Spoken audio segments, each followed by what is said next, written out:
Lo he presentado un montón de veces con distintos títulos, pero por primera vez lo voy a presentar como profesor de la Escuela de Gobierno de la Universidad Católica, a la que acaba de ingresar. Harald Beyer está con nosotros hoy en Hablemos a las 12. Harald, muchísimas gracias por aceptar nuestra invitación. Muchas gracias a ustedes por invitarme. Una nueva etapa, ¿eh? Una nueva etapa, sí, muy contento y muy entusiasmado con los desafíos que se vienen. Excelente. Bueno, hablemos de política, que es una de tus tantas especialidades. Vamos a hablar de educación, por cierto, también.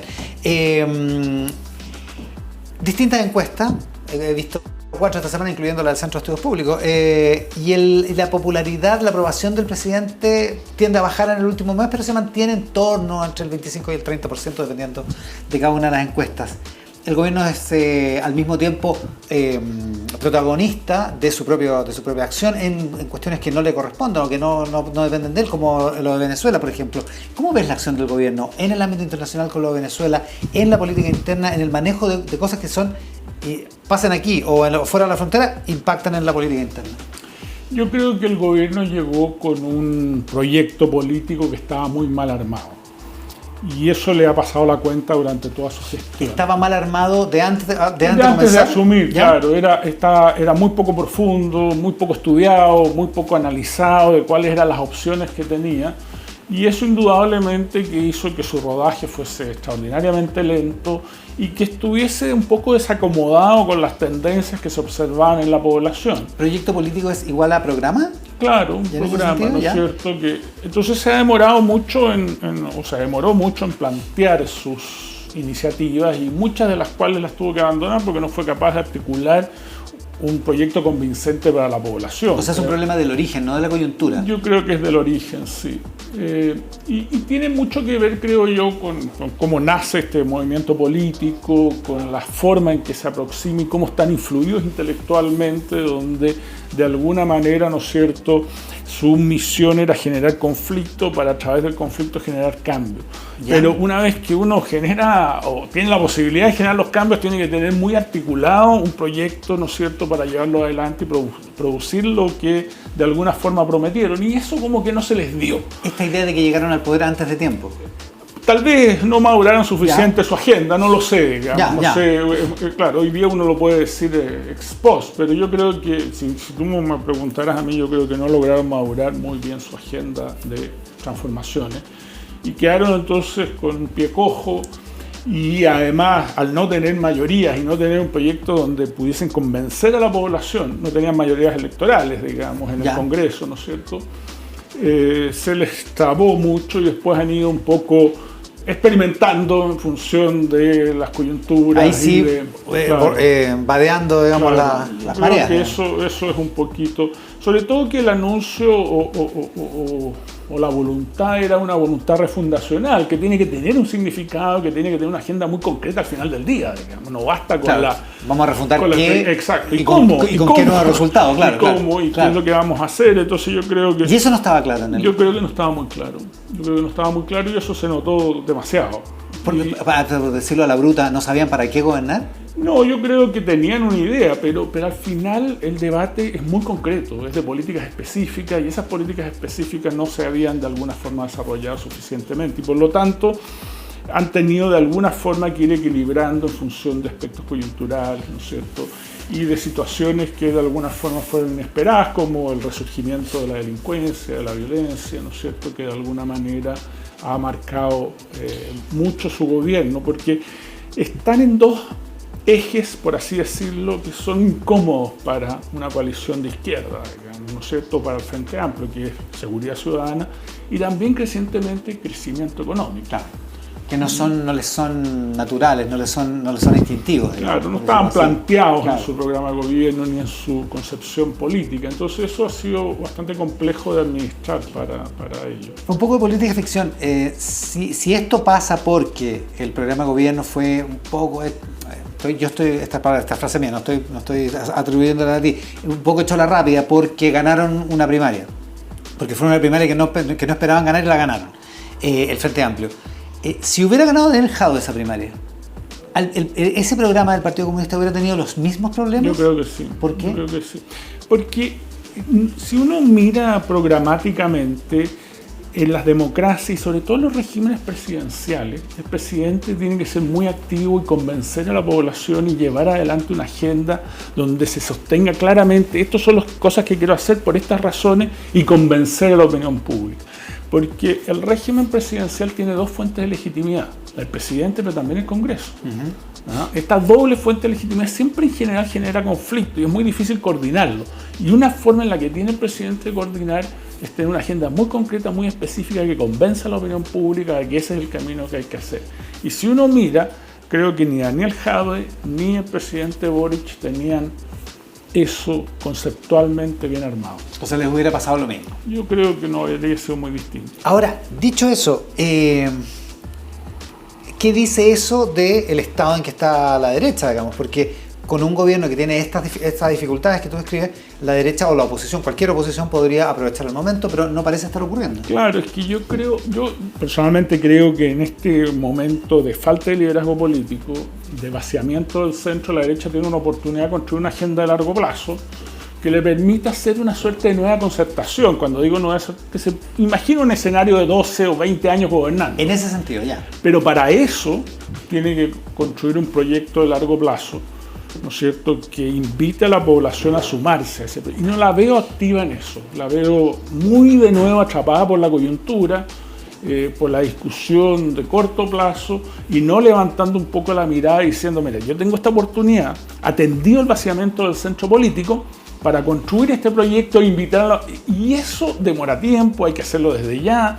No veo a los partidos, que creo que son los que tienen que levantar esto con fuerza, actuando en esa dirección. Que partidos que digan, más allá de si nos ponemos de acuerdo o no nos ponemos de acuerdo en la alcaldía de Recoleta, sí, lo nuestro es mirar en los próximos, claro, desde el 2025, 12 años hacia adelante. Claro, los partidos tienen a 3 periodos presidenciales. Los partidos están muy demandados por la coyuntura, porque tienen que seleccionar los futuros líderes, digamos, y por lo tanto la discusión respecto a quiénes son los candidatos a alcalde, gobernadores, es muy importante. Pero eso no es nada, pero eso es de siempre, digamos, claro. Parte, pero al mismo tiempo tienen que construir esta agenda de más largo plazo, y yo la veo ahí mucha dificultad para lograrlo. ¿Y qué falta? Y creo que tiene que ver con un fenómeno que estamos viviendo, que todas las democracias exitosas requieren mucha mediación. A ver. Requieren mucha conversación de centros de estudios con políticos, universidades con políticos, y eso por distintas razones en Chile creo que hay un descampado ahí. ¿No está ocurriendo eso? Yo creo que no está ocurriendo. Porque la derecha sí que tiene centros de estudio. Sí, no, pero intelectuales, universidades, esto es más general, porque si uno tiene un centro de estudio potente y no tiene con quién conversar al lado, cómo se produce la situación de mediación, digamos. Claro, ya. Entonces, creo que ahí hay un déficit de la democracia chilena que no existió al principio de la transición y que creo que fue clave en la transición exitosa que tuvimos. Entonces, ahí uno pone el ejemplo de Cieplan, digamos, ¿no? Que era ese no, y mucho, pero también las universidades estaban menos enfocadas en la producción académica, digamos, no sé, por lo tanto participaban más en el debate. ¿Ya? Y se ha producido un vaciamiento también en ese sentido. O sea, no es solo un problema de la política, dices tú. Sí, no es solo un problema, es estas instancias mediadoras, y eso yo creo que cuando uno mira las democracias exitosas en el mundo, ocurre mucho de esto. Ya, o sea, ahora, han ocurrido ciertos eventos, la Comisión Marcel de la presidenta Bachelet generó esa instancia de mediación en su momento, ¿no es cierto? Ahora, a propósito de la ley corta de ISAPRES, hubo alguna comisión técnica, pero tenemos poco de eso en el país, digamos, ¿no es cierto? Grupos que con cierta independencia y con cierta mirada de largo plazo actúen y vayan alimentando el proceso político de ideas para de alguna forma a abordar los desafíos que el país tiene. Entonces, porque además estamos viviendo en la élite, sobre todo, no tanto en la población, un ambiente de polarización, entonces esto se hace más urgente todavía. Claro, porque y eso necesita entablar esa conversación. Exacto, ¿no? exacto. Claro, pues se necesitan dos para bailar tango. Sí, ¿no? así es. Ahora, así es. eso pasa por el lado de la política, no por el lado de los centros de estudio o de la academia o de las universidades. Pasa en el lado de la política porque la derecha hoy no tiene peso político en sus dirigentes o dirigentes lo suficientemente avesados como que sean capaces de atender la coyuntura y mirar en el largo plazo. ¿Hay un problema de cuadro?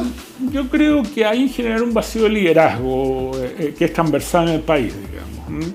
Y de hecho la encuesta CEP ayer muestra que que tal vez las dos únicas líderes, digamos, o lideresas, son personas con mucha experiencia política, digamos, como Evelyn Matei y Michelle Bachelet. O sea, también muestra una búsqueda de la población por experiencia, digamos, precisamente por esta ausencia, creo yo, de liderazgos sustitutos o de mayores liderazgos que permitan participar en este proceso de mediación. Y eso creo que es muy interesante porque claro, la experiencia que trajo el actual gobierno era muy poca, tenía este vacío programático que yo mencioné, y por lo tanto la población dice, bueno, igual tenemos que seguir avanzando, busquemos líderes fogueados, líderes experimentados, y eso creo que se nota con mucha fuerza. Claro, que no vengan ni a la improvisación, que sepan lo que tienen que hacer, básicamente. Ahora, creo que hay capacidad, si lo interesante, creo yo, es que el nivel de la política chilena, porque uno, claro, siempre mira a estos, los que andan buscando, no sé, por las luces, digamos, pero el nivel de la política chilena no es tan malo comparativamente. Entonces, hay capacidades que podrían construir este programa, ¿no es cierto? Estos programas de más largo plazo que lo necesita tanto la izquierda, creo yo, como la derecha. O sea, ¿no es cierto? La izquierda tampoco tiene un proyecto de largo plazo interesante, qué es lo que quiere hacer, cuál es el objetivo que se propone al 2030. Por ejemplo, si yo le preguntara a los líderes políticos, ¿cómo se imagina Chile al 2030? Yo creo que ninguno es capaz de responder razonablemente bien esa pregunta. Más allá de 2 o 3 ideas que son las que están dando vueltas en la seguridad, el cuidado, todo eso. Esa es una dimensión de la acción de la derecha. Y la otra dimensión, la coyuntural, pero al mismo tiempo la podríamos llamar táctica. La derecha no es capaz de ponerse de acuerdo ni siquiera en una acción conjunta por el tema de Venezuela, por ejemplo. ¿Qué pasa ahí? Bueno, yo creo que es ahí donde parte, creo yo, la coyuntura, que estamos demasiado desbordados por la coyuntura, porque sigue pensando la derecha de que hay que golpear al gobierno, digamos, ¿no es cierto? Eso es muy atractivo, entonces trata de en el margen, digamos, ¿no es cierto?, de pasarle, endosarle y generar el conflicto al interior del gobierno, y sigue pensando tácticamente. Pero yo creo que a un año de la presidencial, con una gran probabilidad de que ellos ganen, tienen que un año, 3 meses, digamos, tienen que construir un proyecto de más largo plazo. Es largo, pero tampoco es tanto. Digamos. Entonces, yo entiendo la tentación, digamos, ve las fisuras en el gobierno y por lo tanto ahí se concentra, ¿no es cierto? Y eso es lo que estamos observando de alguna manera, pero ha llegado ya el momento de definir, miren, nuestra política exterior, por ejemplo, debiera tener estas características, ¿no es cierto?, a propósito del debate actual, nuestra visión respecto a la democracia es tal, etcétera, etcétera, no entrar tanto en la pelea chica, o sea, tiene que compatibilizar bien las dos cosas. Yo creo que eso es lo que en política trae éxito. Ya, eso en el bloque completo, si uno mira el bloque completo y su mirada estratégica. Sí. Pero ¿qué pasa al interior de la derecha? Que es incapaz de ponerse de acuerdo en cosas que podrían parecer sencillas o donde los objetivos son tan importantes que el precio de la coyuntura es bajo. No, lo que pasa es que es muy tentador al vaciarse el centro político y no tener mucha representación. La derecha tiene un espacio más grande para crecer y disputarse ese espacio es muy atractivo. Ya. Entonces, no es que no se pongan de acuerdo, no puedan construir un proyecto común, sino que todavía están en la disputa. En la disputa por obtener un pedazo más grande del electorado, por así decirlo.